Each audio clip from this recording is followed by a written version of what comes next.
আজকের ভিডিওটা একবারে প্যাসেঞ্জার সিটে স্টার্ট দিলাম। এখন আজকে যাওয়া হচ্ছে বিরিয়ানি খেতে, সাংকি বিরিয়ানি। গত ভিডিওতে বলা হয়েছিল যে সাংকি বিরিয়ানি খাবো, কিন্তু সময়ের অভাবে এবং টাকার অভাবে খাইতে পারি নাই। কিন্তু আজকে টাকা এবং সময় দুইটা নিয়েই বের হয়েছি সাংকি বিরিয়ানি খাওয়ার জন্য। তো চলেন, আজকে তো আর বাইক রাইড করার কোনো ভিডিও দেখাতে পারবো না, ডাইরেক্ট ওই জায়গায় গিয়ে ভিডিও স্টার্ট দেবো। বিরিয়ানি খাওয়ার আগে এক জায়গায় বিরতি নিছি, তো এখানে চা খাইতে বসছি আর কি। এই যে রুটি নিয়ে বসছি আর কাকাই চা বানাইতেছে। চা বানাক, চা খায়া তারপরে আবার রওনা দিই। মাত্র চা খাইলাম। চা খাওয়ার পরে এই জায়গায়, এটা হচ্ছে কুলিয়ারচরের মধ্যে একটা হসপিটাল, আল রাজ্জাক ডিজিটাল হাসপাতাল। এখানে আমার বাইকটা পার্ক করছি।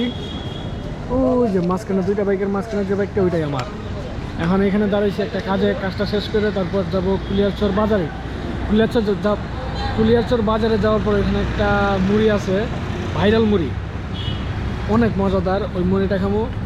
ওই মুড়িটা অর্ধেক শুদ্ধ কইতাছি, অর্ধেক বাংলা কইতাছি, অর্ধেক দেশি ভাষা কইতাছি। আচ্ছা, যেমনে পারি হেমনে কই। এই মুড়িটা খাওয়ার পরে ওখান থেকে আরও কিছু কাজ আছে, ওখানে দাঁড়াই দিব। তারপরে একবারে বাজরা যাবো, বাজরা যায় তারপরে একবারে বিরিয়ানি খাবো। এই যে সেই 10 টাকার মুড়ি কাকার থেকে নিয়ে নিলাম। 10 টাকার মুড়ি অন্যান্য মুড়ি থেকে, যে কোনো মুড়ি থেকে এই মুড়িটা অনেক ভালো। এখন খাবার দিয়ে কী কইতে পারতেছেন। আচ্ছা, এখন খাই। খাওয়ার পরে বাজরা যাবো। এক কথাটা অনেক বলে গেছে, বাজরার কথাটা। আচ্ছা, রাখি। মুড়ি খাওয়ার পরে আয় বললাম আবার আলুর চপ খাইবার লাগে। এই যে এই দোকানে বার্গার এবং অনেক ধরনের জিনিসপাতি পাওয়া যায়, কিন্তু আমার আলুর চপটা বেশি ভালো লাগে। আবার এই ভাই আবার খুব ডিজাইন করে সস দিয়ে দিছে। আচ্ছা, এখন আলুর চপ খাই। আলুর চপ খাওয়ার পরে দেখি এরপরে কী খাওয়া যায়। আমাদের সেই মেন গন্তব্যস্থল বাজরায় বসছি। এখন বাজরা হইতেছে, এই যে এটা হচ্ছে বাজরা মোড়। বাজরা মোড় থেকে ডানে যাবো। বিরিয়ানির দোকানটা হচ্ছে আগরপুর রোডের দিকে। আস্তে আস্তে যায়, ওই সামনে যে বামে। এই যে এখান দিয়ে মোটামুটি একটা আন্ডারগ্রাউন্ডের মতো হয়ে গেছে আর কি। খালি উপরে কোনো দোকান পাঠানো দিকে আন্ডারগ্রাউন্ড পাওয়া যায়। এই যে আগরপুর রোডের বাম দিকে, সামনে কারা করো, আমি কারা করো। তো আয়া বইলাম, এটাই তো সেই বিরিয়ানির দোকান। সন্ধ্যা হয়ে গেছে তো ভিডিওটা একটু কালো কালো দেখা যাবে। এখন বিরিয়ানি আনতে গেছে, বিরিয়ানি শেষ। মনে না নিতাম, সমস্যা নেই, বাইরে লইবা। আচ্ছা, বিরিয়ানি এখন শেষ, বিরিয়ানি আনতে গেছে। আচ্ছা, বিরিয়ানি আনুক, তারপরে ভিডিও আবার স্টার্ট দেবো।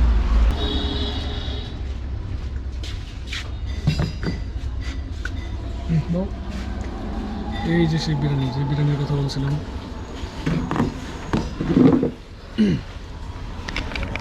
আচ্ছা, এখন মোটর ব্লক বাদ, আগে খায়া লই, পরে আবার ক্যামেরা অন করতেছি।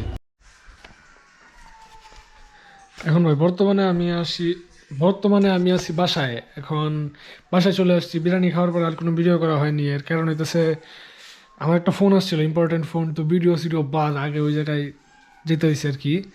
এখন ভাজা যে বিরিয়ানিটা, ওইটা অ্যাভারেজ হয়েছে। বিরিয়ানিটা আহামরি আগের মতো ভালো হয়নি। যেটা এটা হইতেছে আপনার চালটা আরেকটু ফোটা উচিত ছিল। মানে নগদ আয় নামাইছে আর আমার দিছে, হয়তোবা একটু তাড়াহুড়ার কারণে এরকম হয়েছে। আর মানে দ্রব্যমূল্যের তো, যেমন শসার কেজি 100, লেবুর কেজি প্রায় 200, লেবুর কেজি। আর ঢাকার এদিকে মনে হালি 160।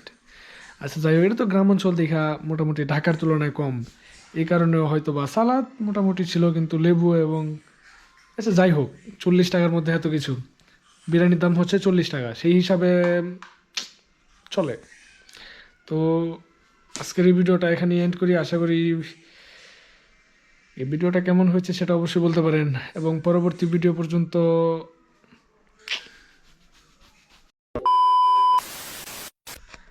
তো আজকের এই ভিডিওটা এখানে এন্ড করি। যদি ভিডিওটা ভালো লাগে তাহলে অবশ্যই একটা লাইক করতে পারেন। আর যদি লাইক না করেন তাহলে, আর যদি ভিডিওটা ভালো না লাগে তাহলে কী কারণে ভালো হয়নি সেটা অবশ্যই আমাকে বলতে পারেন, কমেন্টে অবশ্যই বলতে পারেন।